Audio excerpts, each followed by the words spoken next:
There's a lot of literature out there and a lot of people talking about how to achieve and realize our dreams and this, that, and the other thing. How to basically live our lives to the fullest. And then there are all the other teachings which basically say, stay in the I am, be quiet, and dissolve the separate self-sense or something like that. And so there's, for me, sometimes a dilemma between action and non-action.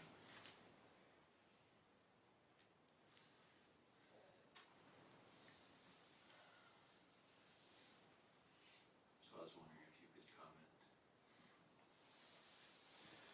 There are books who told you to eat vegetarian.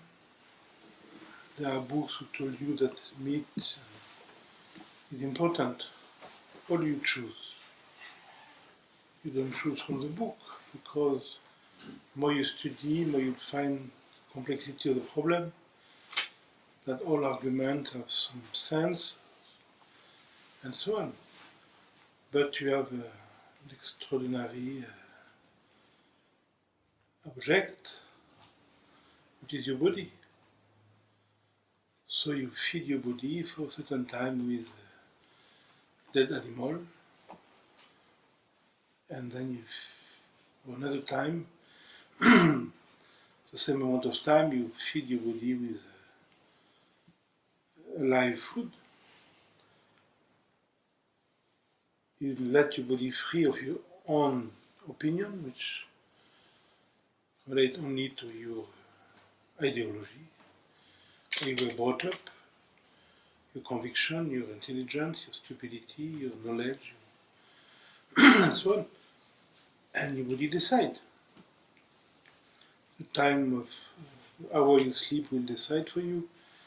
The way you decide, you digest will decide for you. Your vitality will decide for you. Your so on and so on. You need no decision. You need to listen to your body. Sample all this element. You read people who said they want to achieve the dream. It's beautiful. Give it a try. For a certain time. And then you see people who said do nothing. Give it a try. Up to you realize that you cannot decide what you think. You cannot decide what you feel. So you have no room to decide anything. Then you will surrender to the fact that sometimes you live in a projection and you're hoping something, and that sometimes you realize that you may not need anything but to give yourself to the fact of life. Your maturity will make you move from one to another and will eventually steady one or the other. But you have no role to play. You cannot decide your intelligence, your maturity, your sensitivity.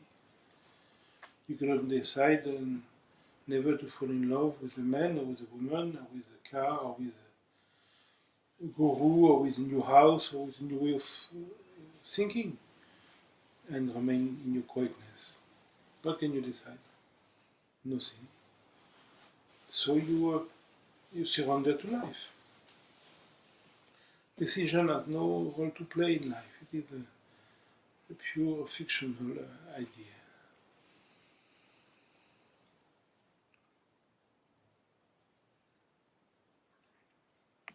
In the hand, reading is confusion. Why read a book? First, you sacrifice trees, are happy to breathe, and what for? To have information. You don't need information, you need to listen to life. This you'll never get in a book.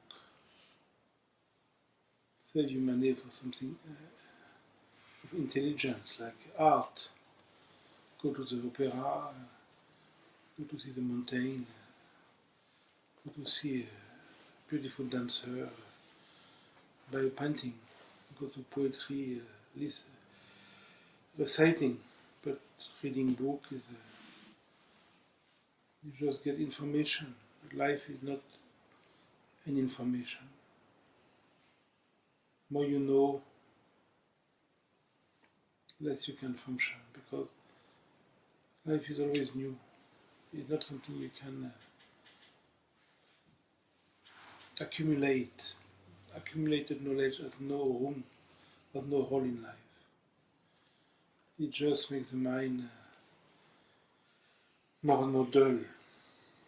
There are people who know everything about Ravana Maharshi, and they know everything about Advaita, they know everything about, and so what. But it is of yourself you must know, not Advaita. Advaita can do nothing for you. Spiritual teacher can do nothing for you. What you have to know is yourself, is not spiritual teacher. So teaching is a waste of time. Reading is a waste of time. You may read for the beauty of it. This is different. If it makes you happy to read a Sanskrit text, an Islamic text, a Christian text, why not? It's like poetry, it's like going to a concert. But you read for the joy of it. But not because you think if you follow this and that you will arrive somewhere, because it doesn't work that way.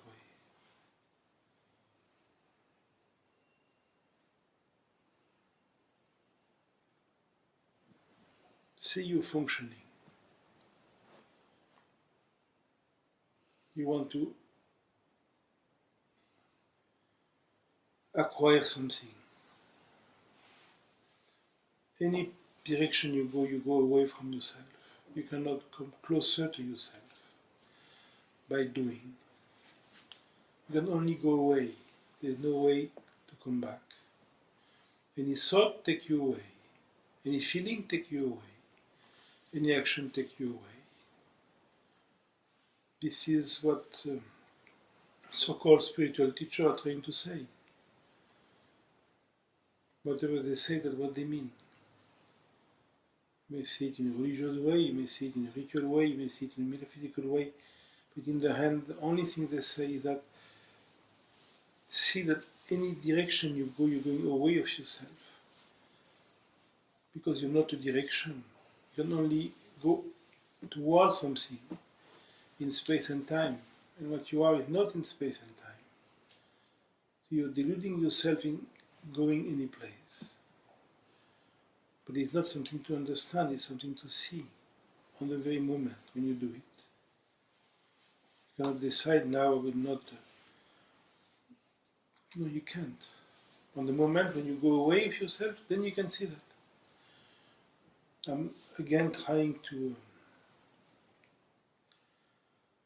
come to a conclusion. Expecting is the only hindrance.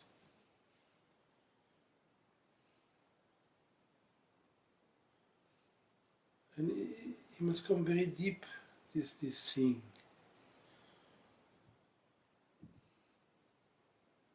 Generally, we don't use personal reference in our meeting because it's create a kind of distraction, but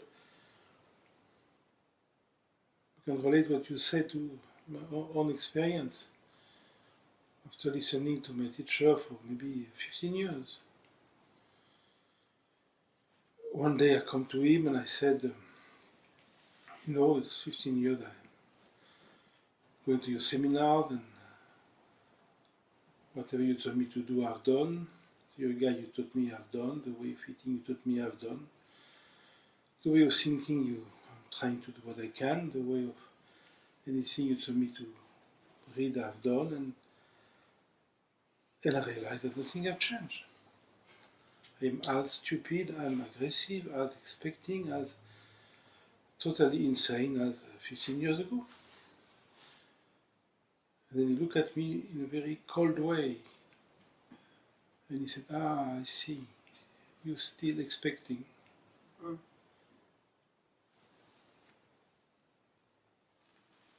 But the only teaching possible to see that.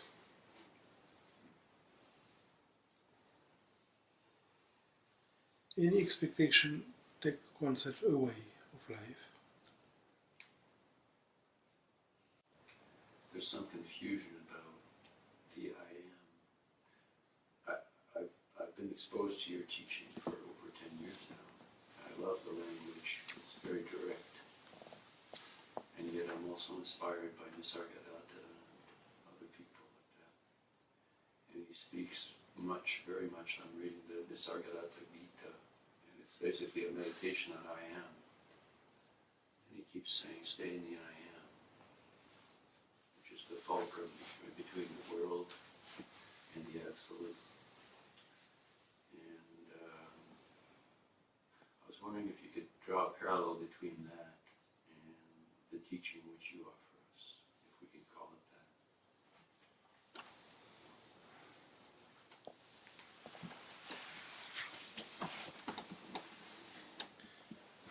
Don't compare what is incomparable.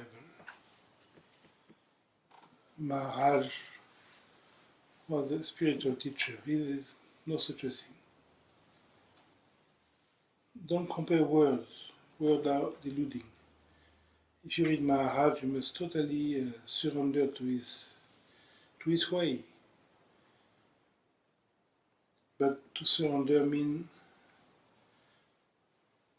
stay free of concluding, stay free of understanding. Maharaj was not in what he was saying, he was in what he was. So don't try to grab him by his word, because his words were transformed. Friedman first made a huge transformation, and John Donne and Powell, and his words were castrated from many elements of creativity. People around Maharaj who were Brahmin were refusing of translating many things he was saying, because he was using some word that Brahmin are not supposed to say. We consider are very unholy in India. So, even on translation from Marathi, he was very much. It's a bit like if you read the book of Jean Klein. Jean Klein was an artist, totally in creativity. His talks were about art, about beauty. When you read his book, where is that? It seemed very dry. He was only talking about metaphysics. It's not true. Because the book of Jean were castrated too. We remove what was needed, we remove what was this and that. So what remains is supposed to be the center, but in fact it is concept. You cannot find his creativity in his books, nor with Maharaj. So be careful to not to try to reach him by his word, because his words were really changed. But because his words came from somebody free of himself, even in the worst translation, there's still something there. But you must give up the understanding. You must give up the study of his teaching. You cannot study and give yourself. You cannot be a boxer and a specialist on boxing. It doesn't go together. So don't become a specialist on Maharaj. Read the text, put down the book, and live with the feeling. Live with the vibration, live with the space, live with whatever comes to you. What is important is what comes to you, not what you read. What you read is a pretext. It could have been a Chinese text, it could have been an Islamic text. It will bring you back to the same experience. So forget the text and keep this joy, whatever you, uncertainty, whatever. But don't conclude. Don't say, oh, that's Maharaj's teaching. Because Maharaj's teaching was that there was no teaching. So, how to articulate this evidence came in many ways. So, you read it, then you let it die. And you keep the feeling, keep the flavor. But if you try to compare, if you try to take the text of Ramana Maharshi and Maharaj and Ananda Mahima and Krishna Menon, and if you try to compare, of course you're going to see contradiction. But not even between Maharaj and Maharaj there is contradiction. Between Jean Klein and Jean Klein there is contradiction. Because what was said was to somebody. Maharaj never spoke in general. He was never talking in general. He was always answering somebody. So how stupid was the person was the level of intelligence needed in his answer. To a very stupid person, the answer has to be particularly brilliant. To a brilliant questioner, if any, the answer could be very plain, very abrupt, very unsubtle. So, the feeling is the only thing important there. And Maharaj, it is true that more than Krishna Menon, for example, use a very special language which is very typical of Maharashtra, which is very typical of his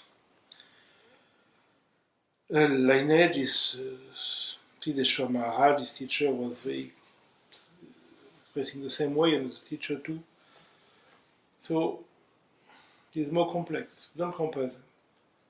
Ramana Maharshi you can compare with Krishna Menon because they are very living on the same line of formulation. But Maharaj is kind of very special, very local tradition. He was a peasant, with no education. So his language was very vulgar. That's why the Brahmin didn't want to translate. He has to threaten them, to say what they have to say, what he wanted them to say. And they will refuse.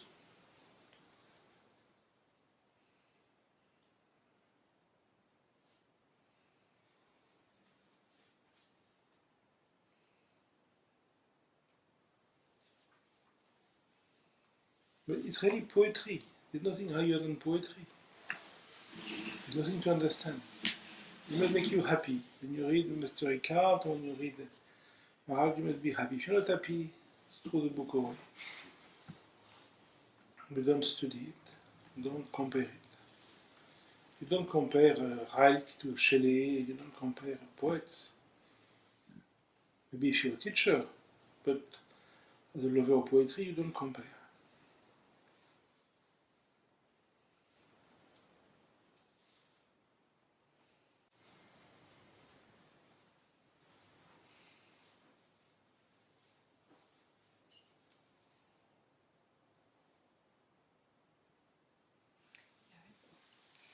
Can you help me sort out the difference between, and by difference I mean the experiential, visceral, tactile difference between resting in pure openness or knowingness or pure awareness, whatever you want to call it, and just being deeply asleep?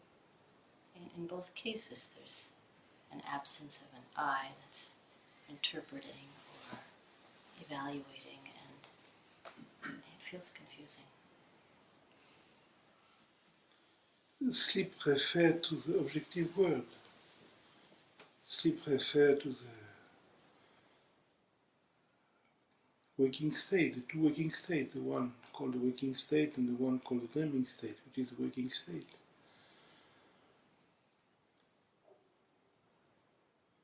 Awareness refers to itself. It is not in reference to anything.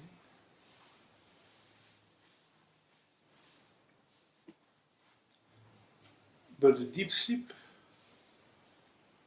is the same. Deep sleep is a meditation experience.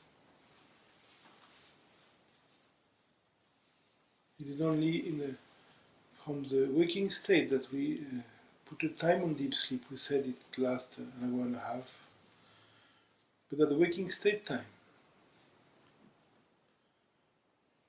Like when you said you lie in the afternoon and you sleep 10 minutes, but in the 10 minutes you dream you were Jeune of Arc and you win many battles, you lose some too, and so on and so on, and then you wake up and you said, hey, it was 10 minutes. That's the waking state point of view. So your experience was totally different than that. So deep sleep is not in time. Time is the reference to the waking state. It is waking state is time and space. So the call for meditation, which is the call of freeing yourself from time and space, is a direct flower of deep sleep. Because there is no sleeper in deep sleep.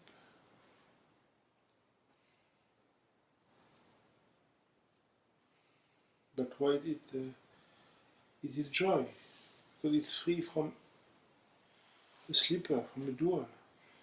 That way in the evening, whatever stimulating could be the waking state, at some time, 11 or 5 in the morning, whatever, but you really want more than anything, it is to sleep.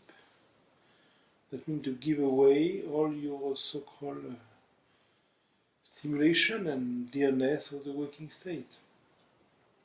That's the dearest, it is to be nothing.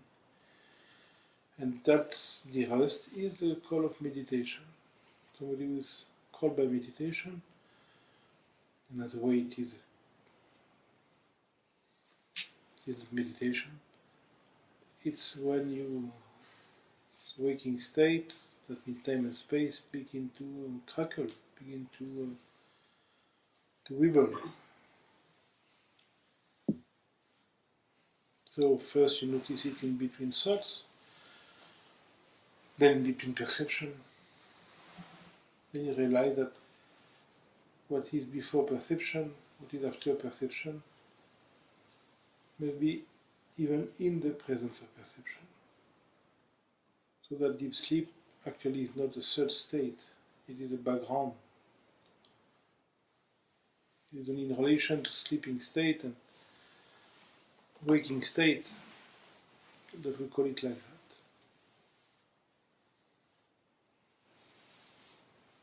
So there is no difference. On a very purely philosophical level, we say that deep sleep is still a kind of shade of ignorance in a way that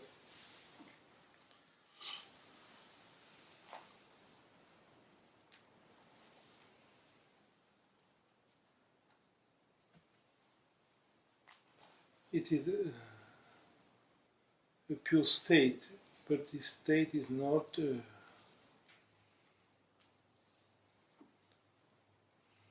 doesn't reflect itself. Light needs an object to be reflected.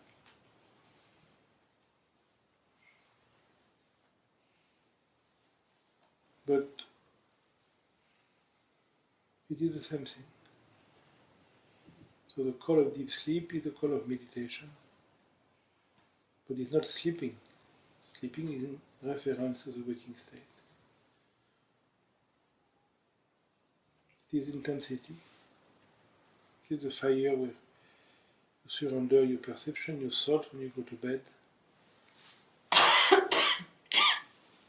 As meditation, in a way, comes as a kind of background of the day. When you stop thinking you have a past and a future, that you have to achieve something in life, that you have to become something, realize something. All the energy we use to this becoming process becomes still, becomes effective in this receptivity.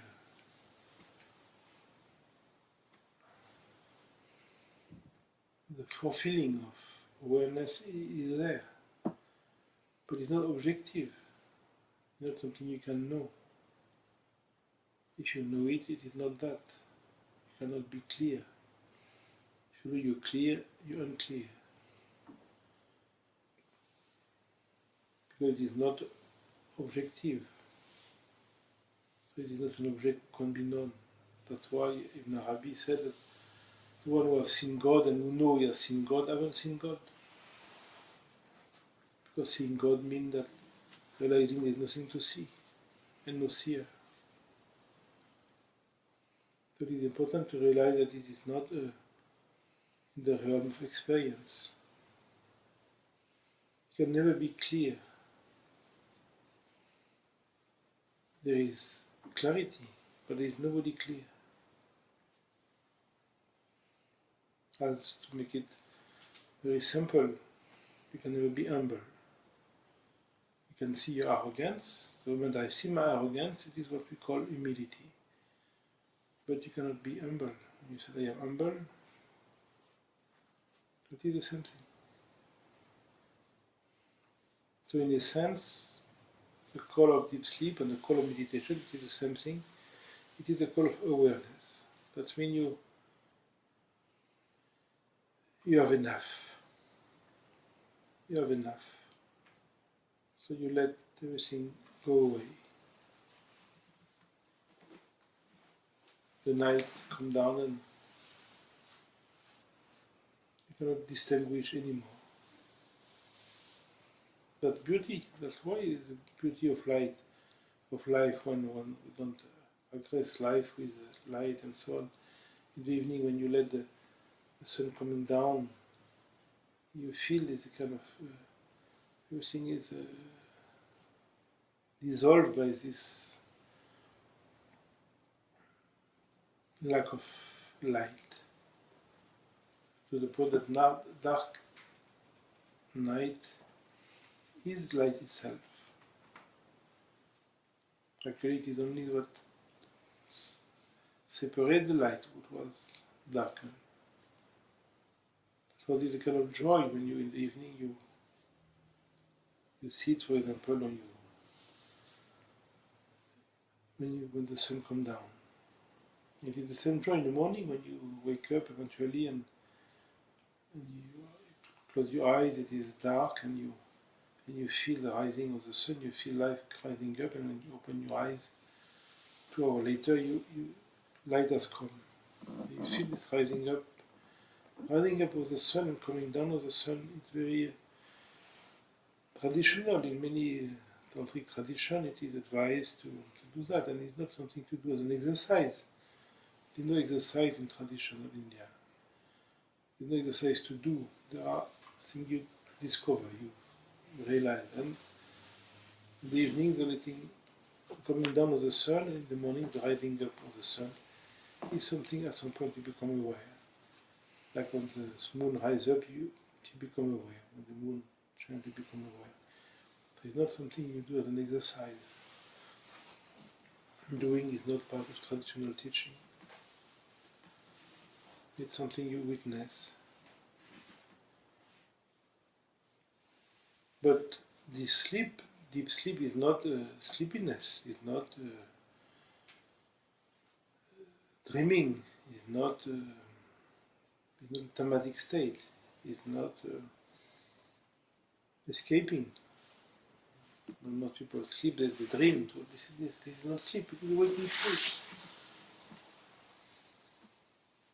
Deep sleep is the hand of the sleeper. In dream, there is a dreamer. In waking state, there is objective consciousness. In deep sleep, there is no sleeper.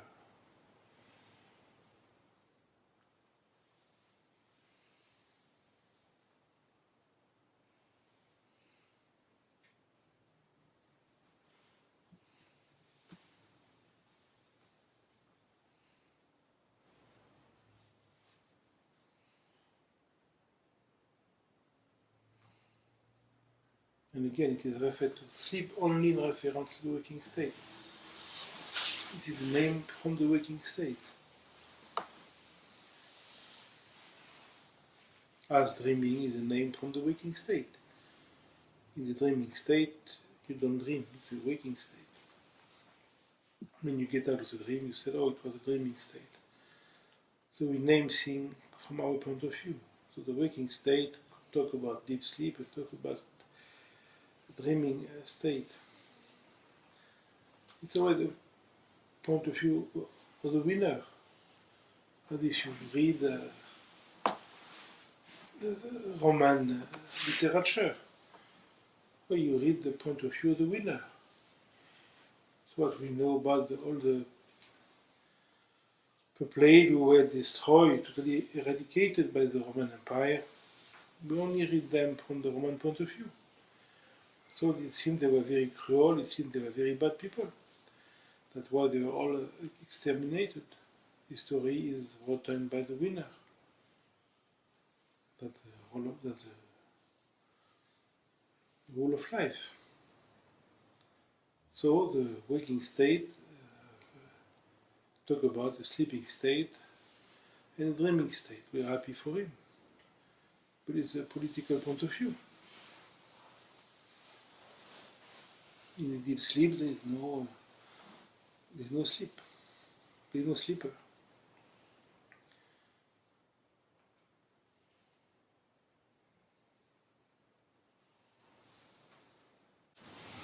I have two questions. The first one is what is awakening, and the second one is how can we be in front of dying people? The first question I leave to clever people. The second question is you can't decide what you feel. You can't decide your ability to be with dying people. If you can be happy with dying people, then you can be of useful space. If you can't, don't do a job which brings that often, but it's not your fault. Your surroundings need happiness. Happiness is convivial. Happiness makes people happy. So the only situation morally appropriate for your surrounding is being happy. So if you can be happy with somebody dying, then you're entitled to be there. Otherwise, but if your friends are dying, you of course, it's not because you're not happy that you don't see them, but see your resistance, see your sadness. The more you will see it, less you'll be sad. See your sadness is a reaction, it's an opinion. You know better. You know this person should not die now. When is a good time? Is it better next year? In 2 years? What really is a great time to die? Do you know? So at some point you realize you cannot know what is a good time to die. Then you shut up of knowing anything. When you shut up knowing, you become silent. In silence there is no suffering. When there is no suffering, there is happiness. Then you become positive to the dying people. Then you can make it a profession. Or you can assist your friend. Because it is not what you say, it is what you do what is important. It is what you feel. But again, you cannot decide what you feel. So if you cannot see violence, try to avoid it. If you're disturbed by dying people, well, keep it as a minimum. Your family, your close friend, your dog. But if you can be happy with dying people, then enjoy it. Then don't resist, because it really helps for them to have somebody happy when they die. The only attitude in life is happiness. When one is not happy, one is sick. There are psychiatrists for that. So dying people always are the thing. Happiness is only a fool. But you must live with your ability. Not everybody can be with dying people being happy. Not everybody can see suffering or violence and being happy. So you don't join the army, or you don't join the surgery people if it's not for you. And there's nothing wrong.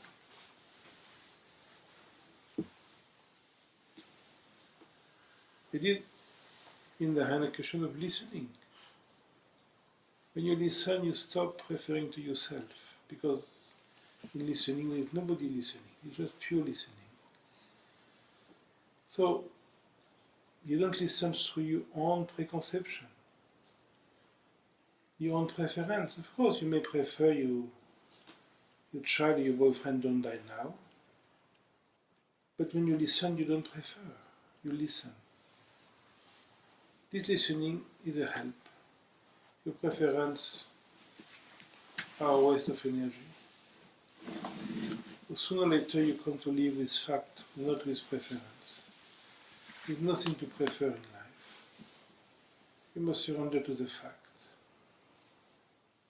Whatever comes to you, it is what you must surrender. Some people are born, some people die. All is welcome. The only attitude is listening. Listening is loving. Not loving in a personal way, not loving in a thinking way, not loving in a personal way, but loving because there's no other thing. The heart of life is love.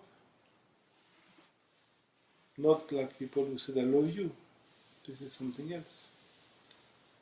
But as resonance.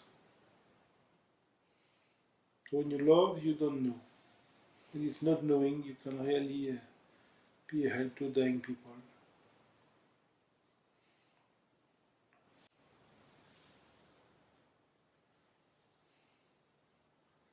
Awakening is a fashion. It was invented in the 60s in California. Alan Watts took some LSD and he awakened that he was Shiva. And Timothy Leary awakened that he was Vishnu. And Huxley, and so on and so on. It is drug people. It doesn't exist in the East.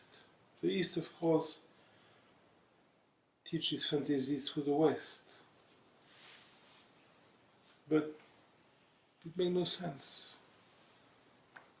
When you read the text, Abhinavagupta said that realization is an expression only in reference to unclarity, but there is no such a thing. Franklin was very much affirmative in the fact that there is nothing to realize. There is nothing personal in realization. That's why Christianity and Islam are much more decent in this direction than the wrong understanding of Taoism and Hinduism. But in Christianity you cannot become Christ. So even when you reach the highest level, which is the stand of Mr. Eckhart, when Mr. Eckhart finished the sermon, he said, let's pray God that we can live according to this evidence. He doesn't say there is something. No, there is nothing. In the Islam, you cannot become the prophet.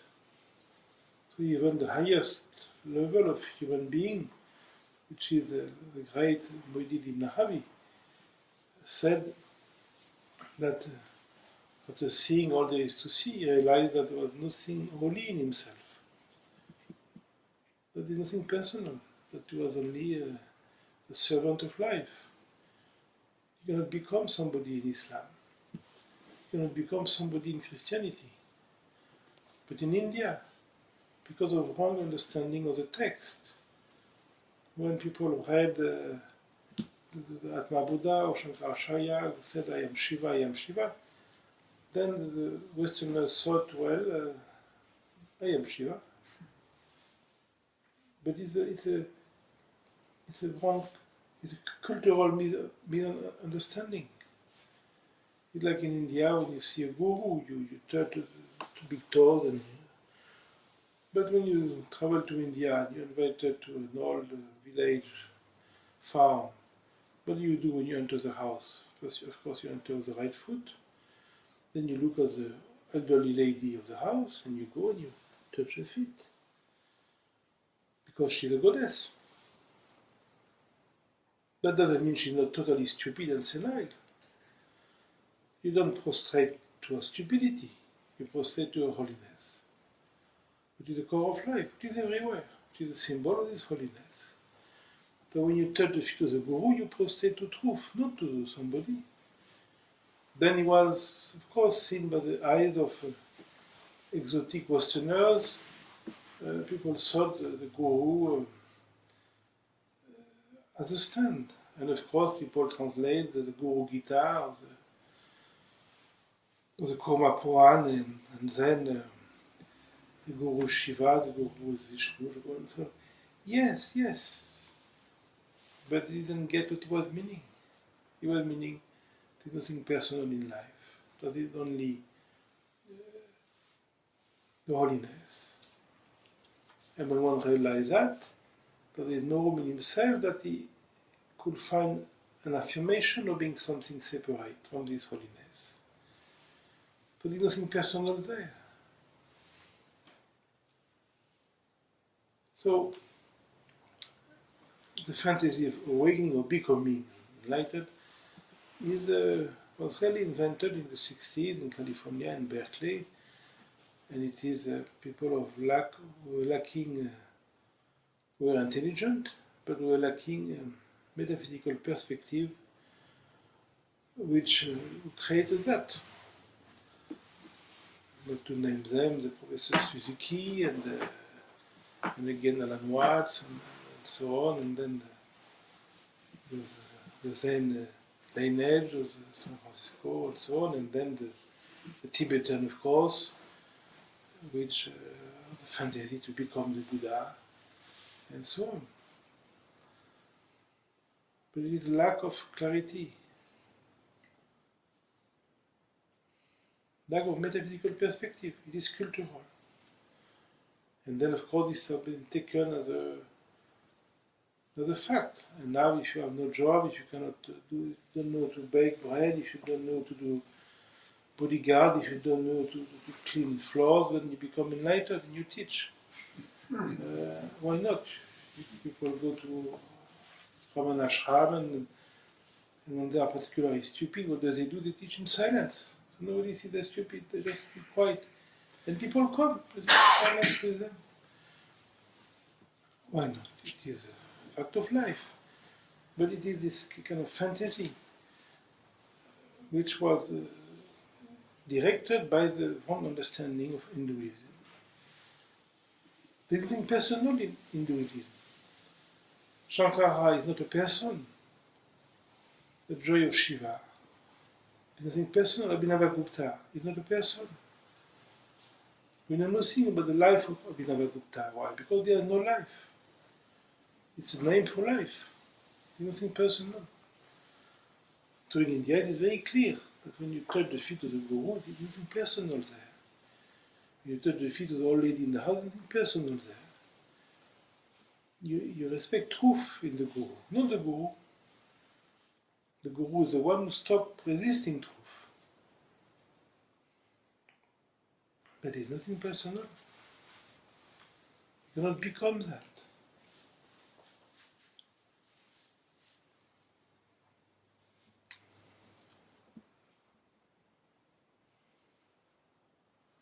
What you can do is to see how you function, to see your resistance to life, your resistance to happiness, the worry, expectation, constantly thinking in personal relationship. Is it good for me? Is it bad for me? What is better for me? I do this or I do that. But there is no me. Me is a fantasy. So life is always a conflict. This you can awake to. You can awake to this evidence that we constantly resist life. Yes. You can awake to one's arrogance. You can awake to all your functioning. And you awake knowingly, because this functioning is a derust. Why? Because you have nothing else. It is what was given to you by life. If you were a crocodile, you have different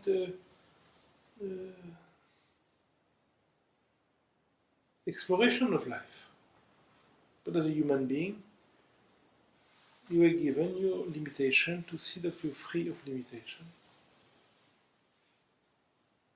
So it is only in surrendering to the fact that you can find this openness, where there is nobody open.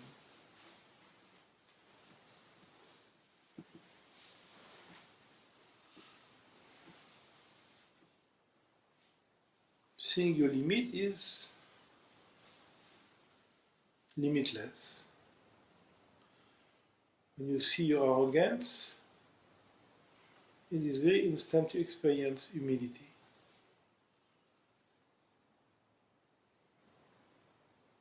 When you see something wrong in you, it is very important to experience holiness, clarity.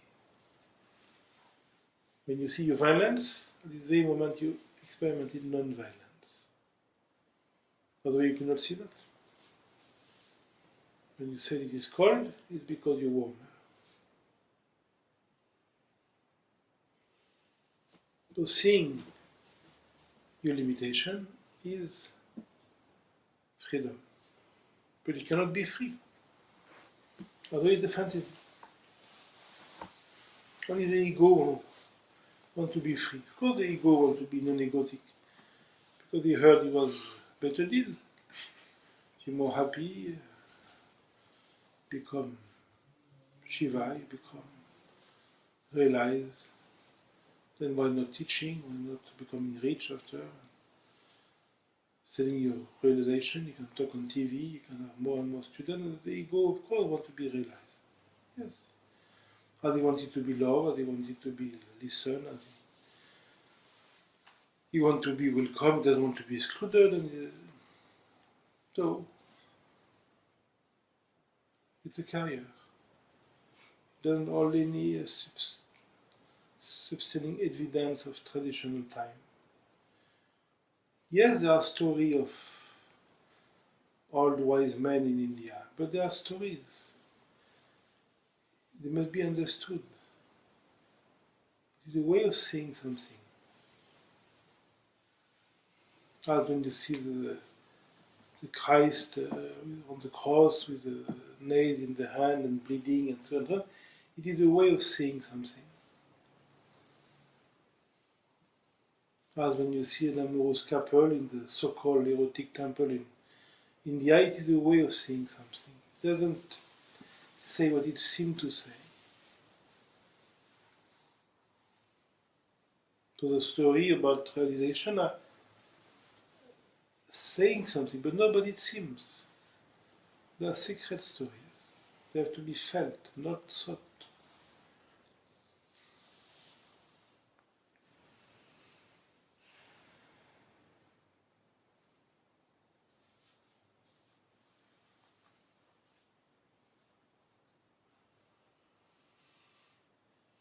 What is important in life is to see you functioning, not to become realized. Leave that for jobless people.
I have great difficulty in feeling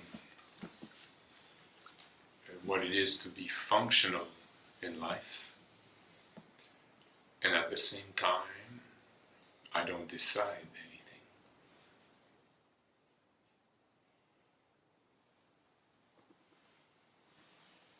anything. Actually, you always function, because there's nothing in your life which relies on decision. Whatever you do, you don't do. It is done through you. So, when we talk about being functional, it's a kind of romantic way of saying that either you abide to the fact, or either you think the fact is aggressive or inappropriate. But even though it is functional.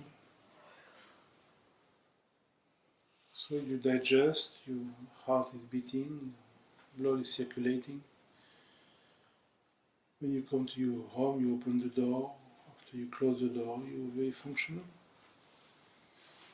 Sometimes you take a shower, you talk to your wife, you talk to the neighbor, you maybe even work. When you're tired, you sleep. When you feel like eating, you eat. And so on. Being functional is only abiding to the very fact. It is not exceptional. Exceptionality, it is the ego who looks at exceptional. It is the ego who wants to be free, wants to be it's a myth. You cannot be functional. You are functional, totally, 100%. But see that you have the fantasy that you think could be different. No, they can't. Otherwise they will be different. But what is true now is finished, is gone already. It's a new day every second. So you're not bound by your limitation, because they're dead the moment you realize them. So life is always new in the moment.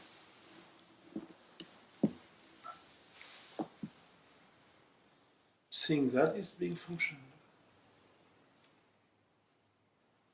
But you have no space to change. You have no space to become functional. To become is a way of speaking. It's like saying it is snowing. Who's snowing? It's a way of speaking. Nobody is snowing. Nobody is becoming anything. See that when you want somebody, that when you want something, you seem to become dysfunctional. When you surrender to the fact,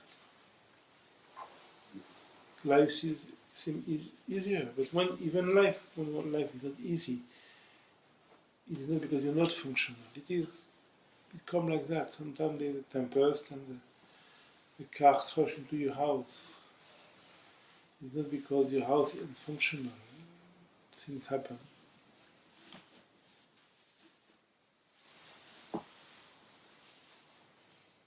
The idea of changing or doing is a fantasy. Seeing is the only change possible. And the only thing you cannot do, because there is no seer. Seeing doesn't need any agent. Because it is what you are. That's why you register seeing. So you will notice you become more and more functional. Because there will be no more daydreaming, no more expectation, no more wanting to love, wanting to be loved, no more wanting to be accepted, no more wanting to be understood, no more wanting to be respected, no more wanting to achieve that, to come to that point, and so on, all the fantasy, the baby's fantasy. How would you want anything else than what comes to you at the moment? Because in any case, that's what it is. So you abide in the fact. Abiding is the ultimate functionality. And when you don't, you abide in the fact that you don't. To abide is the ultimate functionality. To abide in the fact that you don't abide, or to abide in the fact of abiding, it is the same thing. Clarity is always in back of you. Whatever obscurity, whatever complexity is in you, it is lighted by clarity. That's why you don't need to become light or unlighted. You are the light who sees the unclarity. But you accent the unclarity. Take a moment, you accent the light. You accent the seeing and not what is seen. That's the only difference. Accenting the seeing is functionality. Accenting what is seen and functional. But it is the same thing, which is seen.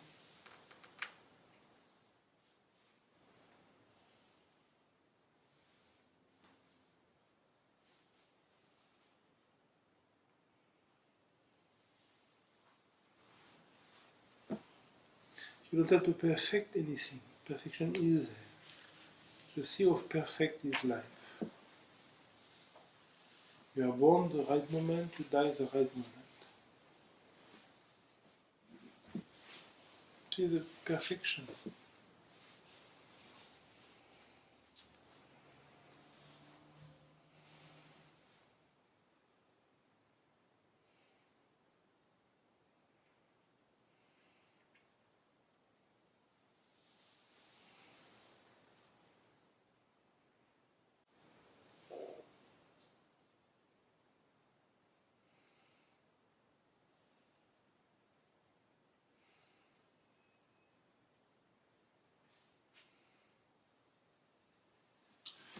I find I often think about death, my own death, and how to prepare for it, how to practice surrender, or maybe not identify with my story, my past. And all these thoughts just swirl around, but ideally I would really like to die with a smile on my face. Yet I see so many relatives and friends who have died, and they've died suffering, cancer, accidents. You spoke about death a little bit before. Can you return to that topic? You didn't decide the way you were born. You cannot decide the way you die. It's already taken care. Smile or no smile, it's for the outside. That's the life, not death. But you're intelligent, so you can see that all you can think about death doesn't talk about death, it talks about life. According to experience, as you said, you see many friends dying in difficulty, so you slowly build an image. Life is difficult, dying is difficult. If your friend would have died happily, and you would have made an image, dying is easy. Dying is not difficult nor easy. It is not in this realm. It is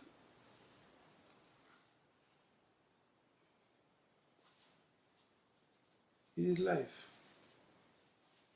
You will never see your own death.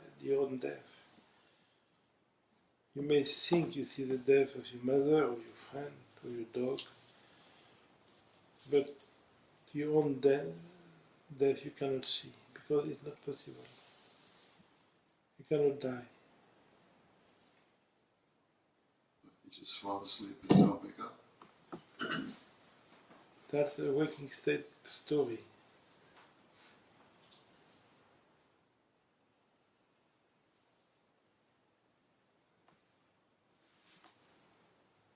It is a waking state who said that in deep sleep you're dead, you're not dead. In the evening you're not afraid to go to sleep.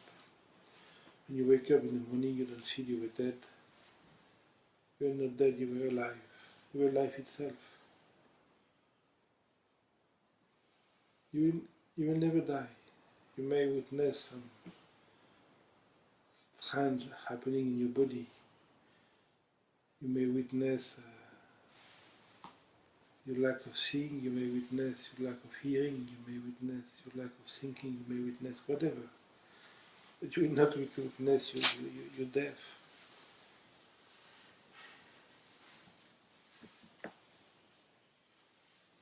What is important for you is to totally give yourself to live now. You must die now. That's the only way. Then you'll see dying is not a thought anymore. So you conduct your life as you die now. You die tonight. No room for escape, no room for preparation. It's too late to call your friend, it's too late to make a will, it's too late to do anything. So what do? You do nothing when it's too late. You give up. Totally, immensely, intensely. To this moment, it's like you're in a plane and the plane is falling. What do? You totally give yourself to the people yelling, to the noise, to the sound. It is your last moment. You must totally, immensely give you to this immense intensity. But that's now that the plane is falling. The intensity is now, it's not tomorrow. So don't waste time in thinking. Don't waste time in preparing. You have no time to prepare. You have no time to be ready. Being ready is a waste of time. Intensity is not in readiness. It is in oneness, in giving yourself to the fact. The fact of life is now. It's not when you'll be ready. The ego wants to be ready. Then he will never think he's ready to die. You're never ready to give up your wealth, you're never ready to give up your wife, you're never ready to give up anything. You give one time to Montreal, be generous, will not be ready. There is no time to prepare. I think it's an escape.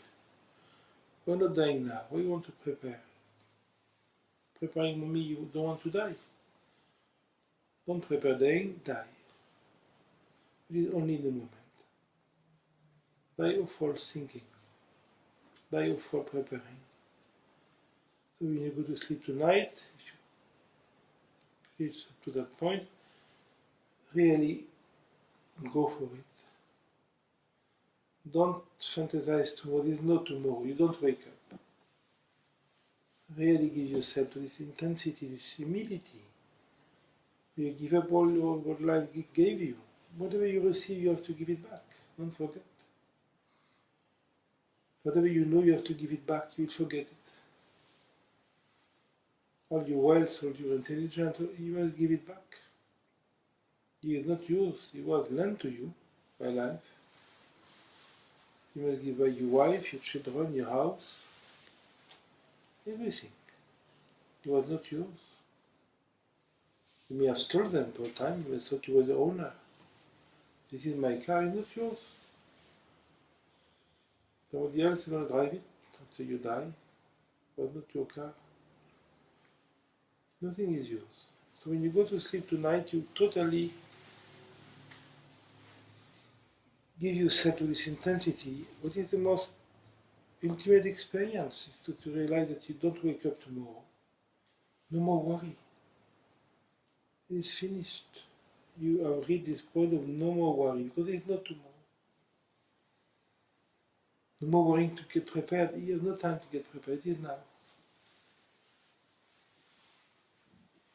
That's extraordinary moment when you can give yourself to this moment. You must see the escaping, and that's fine. Or we prepare to escape. We all do that. But then something comes to you. It's the only way.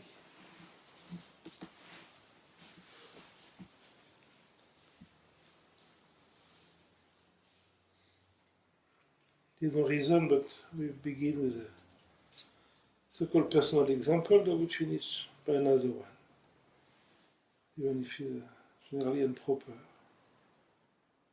Many years ago, before being crippled, I was practicing some fighting art, and my teacher was a friend, showed me a strangulation, and I told him, well, it will not work.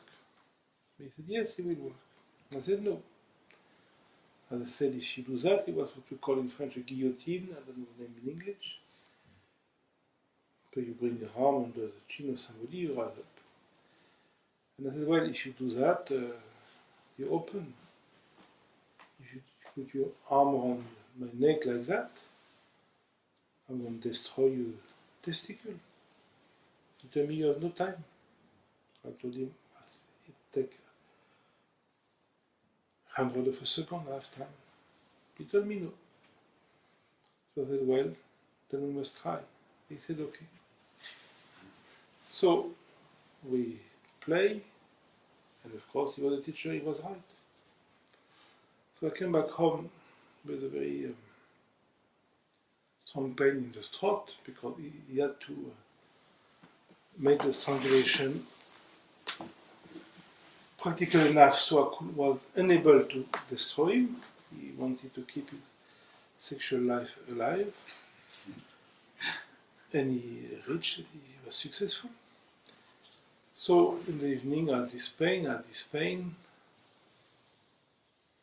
I thought he would come down in the evening, but at some point he came up. And then he was beginning to expand, and I thought I may die, because I could not breathe, less and less. So I saw myself. I saw my first thought, well, maybe I should go to the hospital. But I said, no, I cannot do that. It would be laughable that I go to the hospital. Then a second thought came. At the time I was close to a very strange man, half crazy, but half wise too, who actually live in not far from here, who was a brother to me, and who live in kind of clarity. And eventually, at some time, I would call that man to discuss things, and I love his happiness, his clarity. And I saw myself the movement to call him.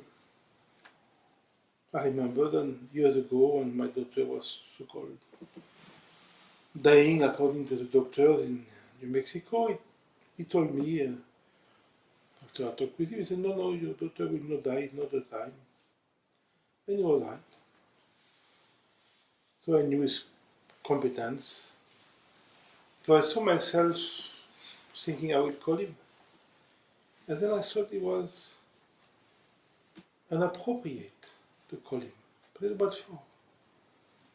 All my life I've been teaching to live with the moment. And now I may die and I want to go away.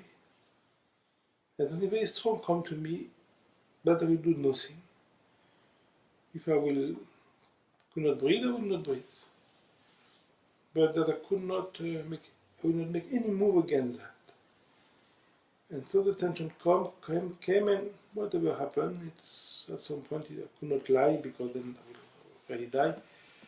start to sat, the pressure on the neck, and slowly it reduced, and for whatever reason I didn't die. But it was interesting. I could see in myself the movement of maybe I go to the hospital, maybe I can call this man, maybe he can be a help. A help for what? I was escaping life. But at some point, you must come to the point that there's no going away. So you totally surrender to the fact, and the fact is now. If you go to sleep with this intensity, with this love of life, it is your last night, and it is your last night, because there is no future. You will see that then eventually when you wake up, if you wake up, there will be no more this idea of dying. Then whatever life, whatever time you have, whatever it is, 1 day or 25 years, 60 years, you will see it will be intense. Time has no place in life, it is intensity. Time is the fantasy of the mind, fantasy of the thinking. Life is intensity, it's not time. To live longer makes no sense, it is intensity. So the only way is to die now, in the moment. And when you go to bed, it's a particular good moment to die. You drop your body, you drop your clothes, you drop your past. Be too tired to create a future. It's finished. Nothing to think, nothing to prepare, nothing to regret, nothing to be proud of, nothing to be ashamed of. It is finished. The past is gone, it is dead. Future is improbable. Give yourself to the intensity at this moment. Then you see your questioning totally disappear. Thank you for coming.